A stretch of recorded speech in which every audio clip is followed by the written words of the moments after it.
pensionerlar. Bugungi mavzu juda jiddiy. Sizga mana shu qog'ozga imzo chekib bering. Oddiy rasmiyatchilik xolos deyishsa, darhol to'xtang.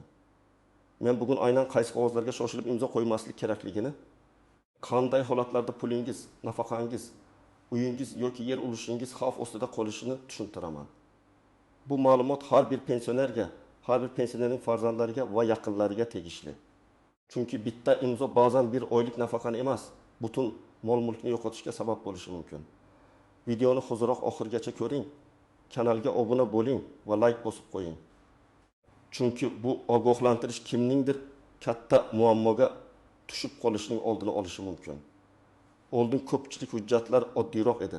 Odam pochtadan pensiyasini olardi, mahalla yoki hokimiyatdan ma'lumotnoma olardi. Bank masalalari kamroq uchrardi. Pensionerning qo'lida ko'p hollarda naqd pul bo'lardi. Katta bitimlar esa notarius orqali ancha sekin yurardi. Hozir esa vaziyat o'zgardi.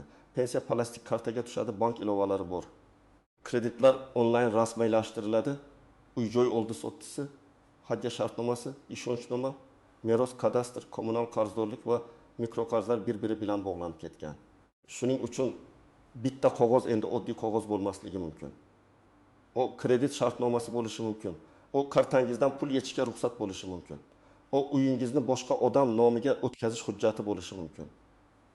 U farzandingiz yoki tanishingizga sizning nomingizdan ish yuritish huquqini beradigan ishonchnoma bo'lishi mumkin. Men amaliyotda ko'p ko'rgan eng xavfli holat shuki, pensioner hujjat mazmunini to'liq o'qimasdan bolam biladi. Qo'shnim yordam beryapti. Bank xodimi aytdi. Mahalladagilar shuni qilish kerak dedi, deb imzo qo'yadi. Keyin esa bir necha oy o'tib kartadan pul yechilganini, nomiga kredit chiqqanini, uyga da'vogar paydo bo'lganini yoki pensiya hisobidan qarz ushlab qo'linayotganini bilib qoladi. Ana shunda men bilmagan edim, menga tushuntirishmagan edi. Men faqat ma'lumotnoma deb o'ylagandim, deyish kech bo'lib qoladi. Chunki hujjatda sizning imzongiz turgan bo'ladi. Birinchi navbatda pensionerlar hech qachon bo'sh qog'ozga imzo qo'ymasligi kerak. Bu eng katta xato. Ba'zan odamlar "Ota, hozir vaqt yo'q. Siz imzo chekib qo'ying. Matnini keyin to'ldiramiz" deyishi mumkin. Men bunday gapni eshitsangiz, darhol rad eting deyman. Bo'sh qog'ozga qo'yilgan imzo keyin ariza, tilxat, rozilik xati, qarz olganlik haqidagi yozuv yoki mol-mulkdan voz kechish mazmunidagi hujjatga aylantirilishi mumkin. Masalan, pensioni ayol qo'shnisiga kommunal idoraga borib kelish uchun bo'sh qog'ozga imzo qo'yib bergan. Keyin o'sha qog'ozda go'yoki 25 million so'm qarz olgani yozilgan. Sudda isbotlash juda qiyin bo'lgan, chunki imzo haqiqiy. Shuning uchun men doim aytaman, matn yo'qmi, imzo ham yo'q. Ikkinchi xavfli hujjat bu ishonchnoma. Ishonchnoma o'zi yomon narsa emas. Ba'zan pensioner kasal bo'ladi, idoralarga bora olmaydi, farzandiga yoki ishonchli odamga vakolat berish kerak bo'ladi. Lekin ishonchnomaning ichida aniq nima yozilganini bilish shart. Agar siz faqat pensiyamni olib kelsin deb o'ylab imzo qo'ysangiz, lekin hujjatda uy-joyni sotish, hadya qilish, bankdan pul olish, kredit shartnomalarini imzolash, barcha davlat idoralarida vakillik qilish deb yozilgan bo'lsa, bu juda katta xavf. Bunday ishonchnoma bilan odam sizning nomingizdan juda ko'p ish qila oladi. Masalan, 62 yoshli erkak o'g'liga kadastr hujjatini to'g'rilash uchun ishonchnoma bergan. Ishonchnomada esa uyni sotish vakolati ham bo'lgan. Oradan vaqt o'tib, uy boshqa odam nomiga o'tgan. Ota esa men sotishga ruxsat bermaganman degan. Lekin hujjatda vakolat berilgani ko'rinib turgan. Uchinchi xavfli qog'oz bu hadya shartnomasi.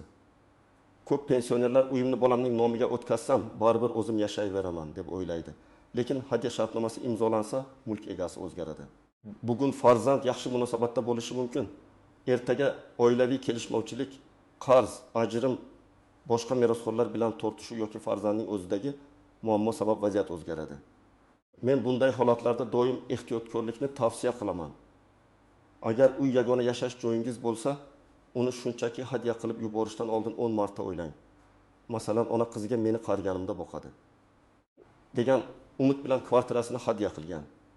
Bir yil o'tib, qizining turmush o'rtog'i bilan muammolar boshlangan, qarzlar chiqqan, uy garov masalasiga aralashgan, ona esa huquqiy jihatdan mulk egasi bo'lmay qolgan.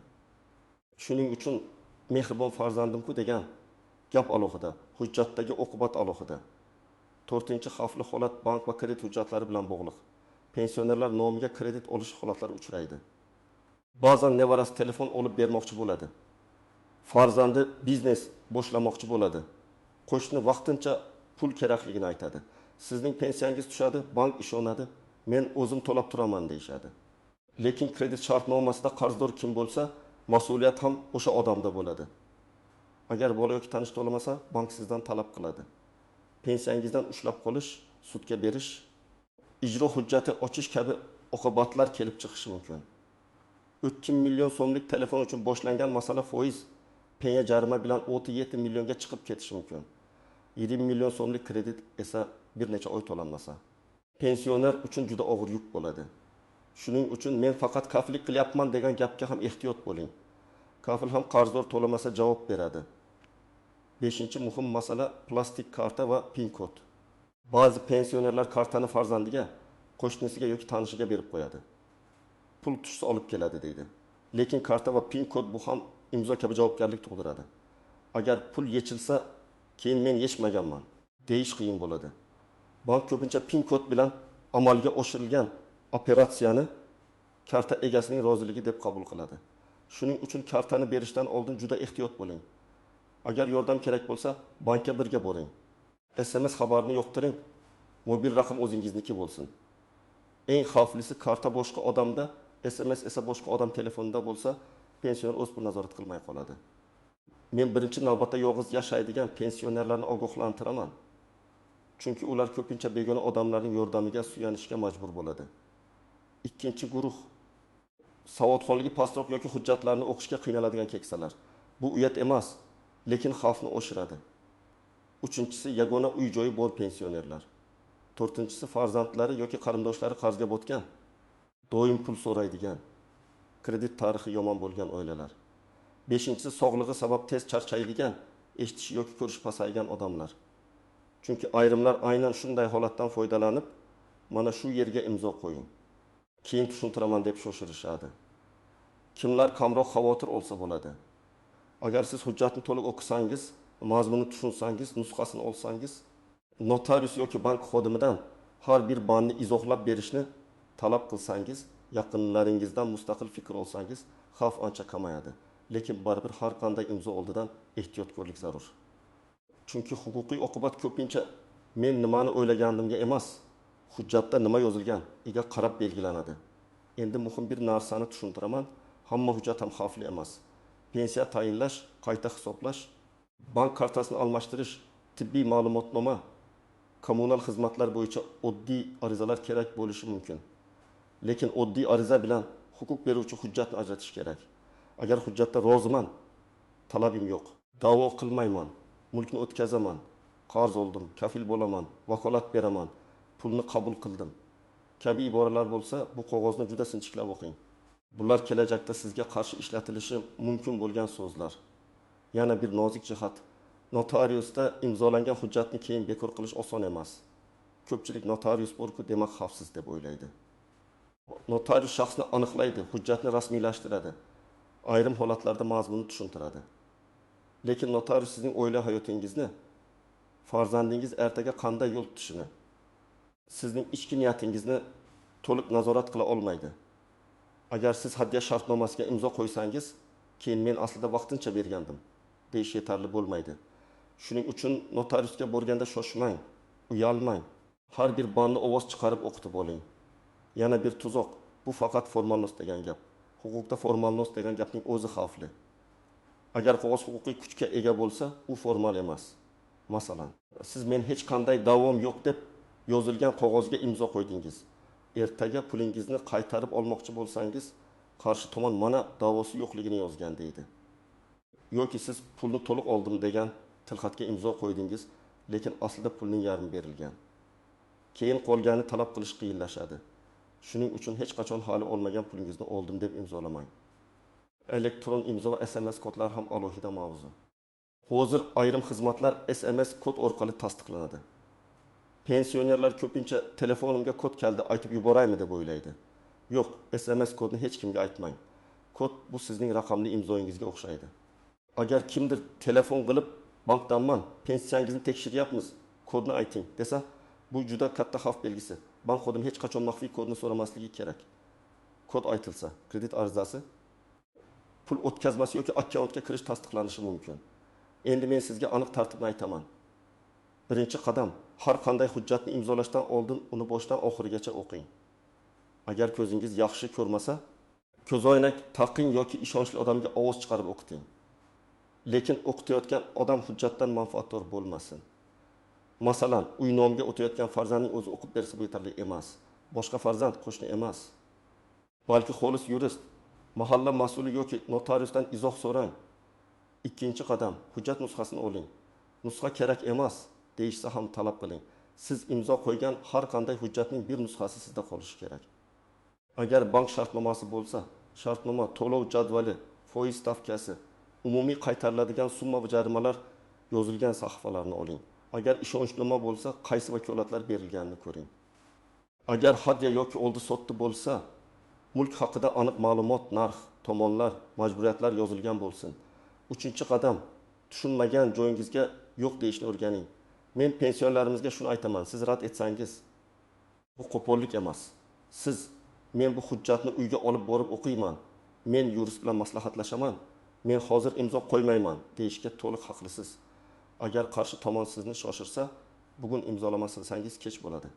Hozir imkoniyat ketadi. Ishonmaysizmi menga desa, demak yanada ehtiyot bo'lish kerak. Halol va toza ishda odam sizga o'ylash uchun vaqt beradi. 4-qadam, ishonchnomani faqat aniq maqsad uchun bering. Faqat pensiya kartasini almashtirish uchun. Faqat falon idoradan ma'lumotnoma olish uchun.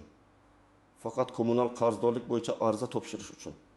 Umumiy hamma narsaga vakolat beruvchi ishonchnomadan ehtiyot bo'ling. Muddatini ham qisqa qiling. 1 oy yetarli bo'lsa 3 yilga bermang. Ish tugagach ishonchnomani bekor qilish masalasini ham unutmang. Notariusga borib bekor qilish tartibini so'rashingiz mumkin. 5-qadam. Uy-joy bo'yicha qaror qabul qilayotganda shoshilmang. Agar farzandingizga uy qoldirmoqchi bo'lsangiz, faqat hadya shartnomasini emas, vasiyatnoma, umrbod ta'minlash shartnomasi, meros tartibi kabi boshqa huquqiy yo'llarni ham so'rab ko'ring. Har birining oqibati boshqacha. Hadya qilsangiz mulk hozir o'tadi. Vasiyatnomada esa odatda mulk sizdan keyin taqsimlanadi. Umrbod ta'minlash shartnomasida esa sizni boqish majburiyati aniq yozilishi mumkin. Qaysi yo'l sizga mosligini mutaxassis bilan maslahatlashmasdan hal qilmang. 6-qadam, bank va karta xavfsizligini kuchaytiring. Kartangizni doim o'zingizda saqlang. PIN kodni hech kimga aytmang. SMS xabarlar o'zingizning telefoningizga kelsin. Agar telefon ishlatishga qiynalsangiz, bankka borib ishonchli tartibni so'rang.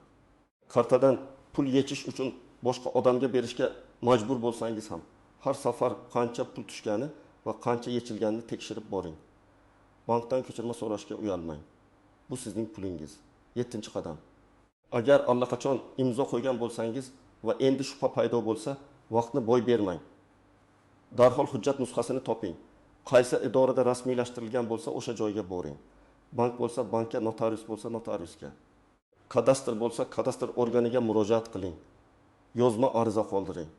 Agar karta yoki kredit bo'yicha shubha bo'lsa, bank kartani bloklashni so'rang. Kredit bo'yicha shartnoma nusxasini talab qiling. Agar firibgarlik alomati bo'lsa, ichki ishlar organlariga ariza bering.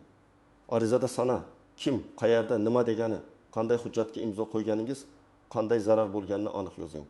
8-qadam, dalillarni saqlang. Telefon qo'ng'iroqlari, SMS'lar, bank ko'chirmalari, guvohlar, hujjat nusxalari hammasi muhim. Ko'pchilik o'zim bilaman, borib gaplashaman deb vaqt yo'qotadi. Lekin huquqiy masalada og'zaki gapdan ko'ra yozma dalil kuchliroq. Shuning uchun ariza topshirsangiz, qabul qilinganini tasdiqlovchi belgi yoki raqam oling. Bankka murojaat qilsangiz, murojaat raqamini yozib oling. Notariusdan hujjat nusxasini so'rasangiz, yozma ravishda so'rang. Bir misolni tasavvur qiling. 72 yoshli ota pensiyasini kartadan oladi. Nevarasi telefon kerak, kreditni men to'layman deydi. Ota bankka boradi. Shartnomani o'qimaydi, imzo qo'yadi.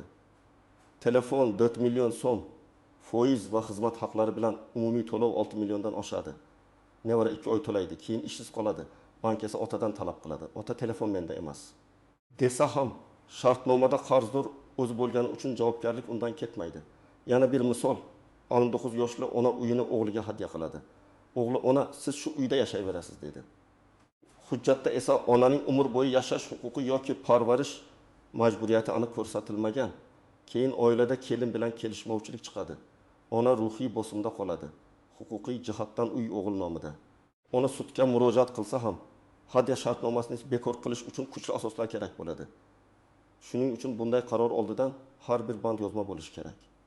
Yana bir holat. Pensionerga notanish odam sizga davlatdan qo'shimcha to'lov chiqyapti. Hujjat to'ldirish kerak deb telefon qiladi. SMS kodini so'raydi. Pensioner kodini aytadi. Keyin bank ilovasiga kirish o'zgarganini, kartadan pul ketganini biladi. Bu yerda muammo bitta, kod maxfiy ekanini bilmagan. Shuning uchun men har doim aytaman, SMS kod, karta raqami, amal qilish muddati, PIN kod, pasport ma'lumotlari begona odamga berilmaydi. Yana bir misol. Qo'shni men sizga subsidiya chiqarib beraman, faqat arizaga imzo kerak deydi. Pensioner imzo qo'yadi. Keyin ma'lum bo'ladiki, hujjat aslida qarz tilxati bo'lgan.